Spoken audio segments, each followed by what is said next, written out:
Hello everyone. Today we are going to read our next chapter, the Post-Mauryan period.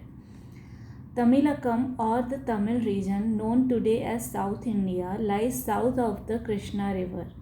It was ruled by the Cholas, Cheras and the Pandyas. The Sangam literature is our main source of information about these dynasties. This period in the history of Tamilakam is thus known as the Sangam age. The Sangam text. The word Sangam means assembly. About 2200 years ago, there was a gathering of Tamil poets and scholars under the patronage of the Pandyan kings. Perhaps three such assemblies were held. The works composed during the first two assemblies are lost. The third and the most important assembly was held sometimes between 100 CE and 250 CE at Madurai. Over 2000 poems were composed in Tamil during this assembly. Later, these poems were compiled into many books. This is known as the Sangam literature.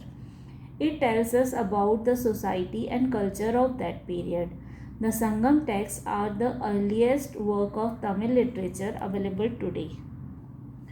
The three kingdoms of Tamilakam.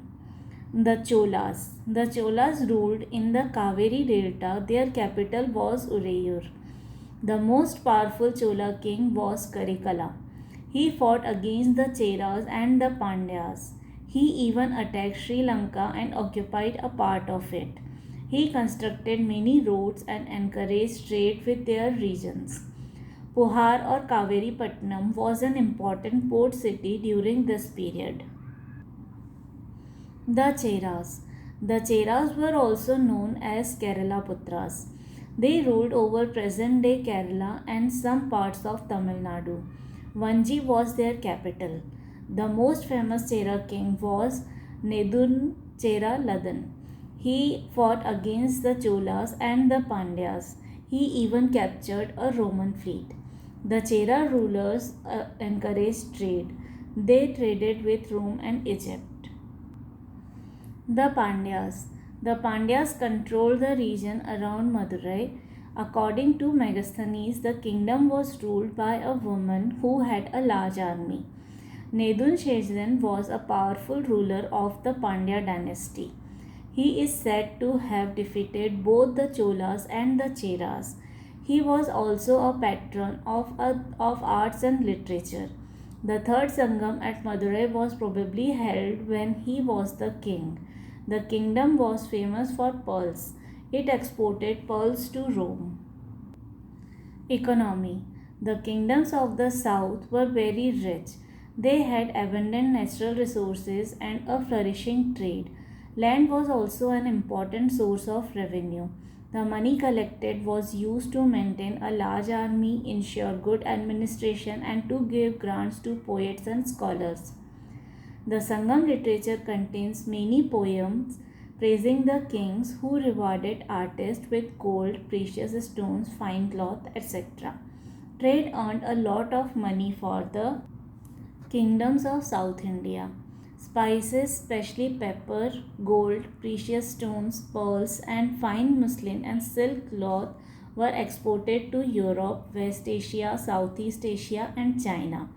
You have read about Arikamedu in the previous lesson. Roman ships visited the port of Arikamedu to exchange goods. The North and the Deccan. While the Sangam literature was being written in the south, what was happening in the north? Many tribes, especially from Central Asia, had crossed the Hindu Kush and entered India. These were the Indo-Greeks or the Bactrian Greeks, the Shakas or Scythians, the Pallavas or Parthians, and the Kushanas. Think and answer. Why do people from other regions come to a particular place and settle down? The Kushanas. The Kushanas established a powerful empire in North India. They defeated the Indo-Greeks, the Pallavas, and the Shakas and established themselves in the region around Takshila and Peshawar. Later, they occupied Kashmir, Punjab, and parts of present day Rajasthan and Uttar Pradesh. Kanishk, the greatest Kushana ruler was Kanishk. He became king in 78 CE. He established a vast empire which included parts of Central Asia.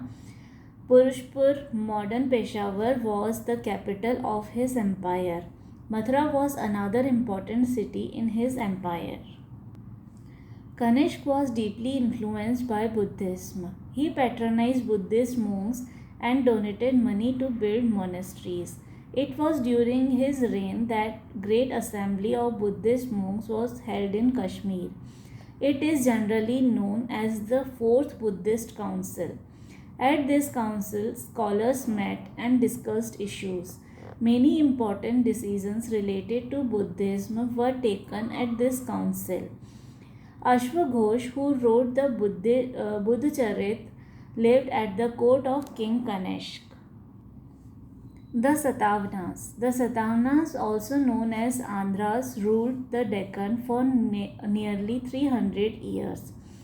Pratishthan, modern Pathan in Maharashtra, was their capital. Some powerful rulers were Sri Satakarni, Vasishthaputra Puluyamai, Yagnashri Satakarni, and Gautamiputra. Sri Satakarni, the most powerful of them all, he fought against the other kingdoms and enlarged his empire. The Satavahanas established a powerful empire. Continuous military conflicts, especially against the Shakas, however, gradually weakened them. Eventually, the empire broke up into many smaller kingdoms. Trade. Trade flourished during this period. The Indo-Greeks, Kushanas, and the Satavahanas issued a large number of gold, silver, and copper coins. Ports such as Broj, Kalyan, and Sopara were the main centers of trade with their countries. The development of new crafts also promoted trade. Takshila, Ujjaini, and Mathura became prosperous due to trade. The Silk Route. Trade brought India into contact with distant lands. The Silk Route was popular among the traders.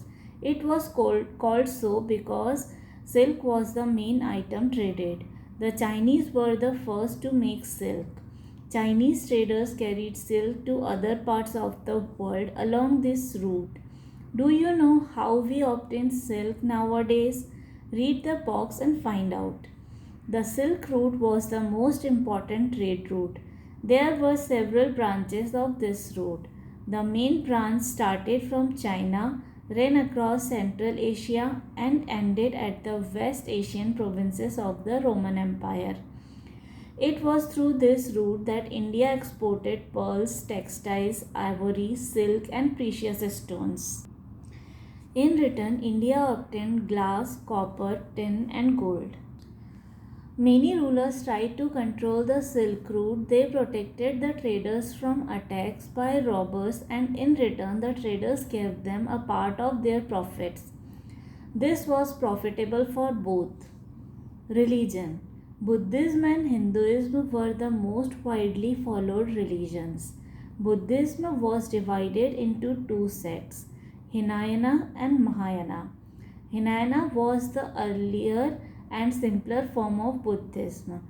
Mahayana was the new form with many rituals and ceremonies.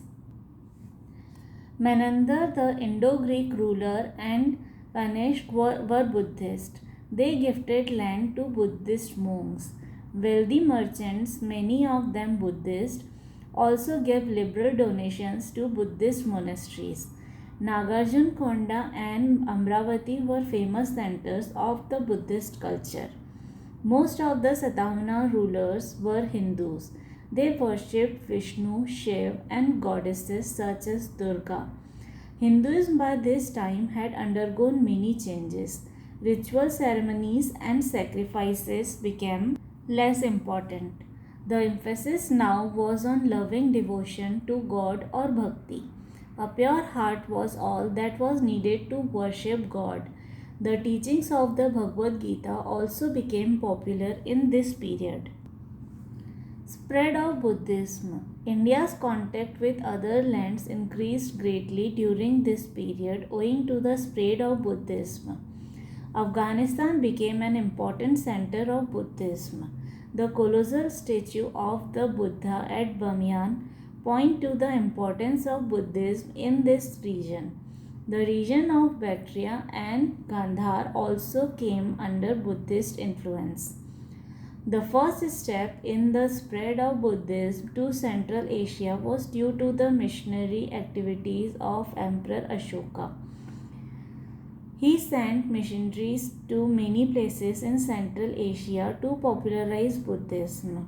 During the reign of King Kanishk also, many Indian missionaries went to Central Asia.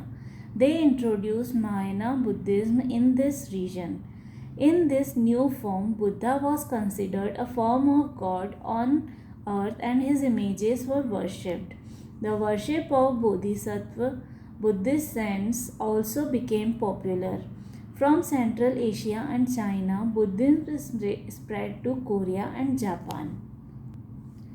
The Silk Route helped greatly in the spread of Buddhism to Central Asia and China. Pilgrims and missionaries from India traveled to China and Central Asia through this route. The famous Buddhist monk Kumarji went to China and stayed there for some time to spread Buddhism. Buddhist pilgrims from China also came to India by the Silk Route. The accounts they have written provide valuable evidence on Buddhism. Some of the famous Chinese pilgrims who came to India were Fa Yan, Yun Sang, and Ai Sing. They came to study Buddhism, collect Buddhist texts, and to visit Buddhist monasteries.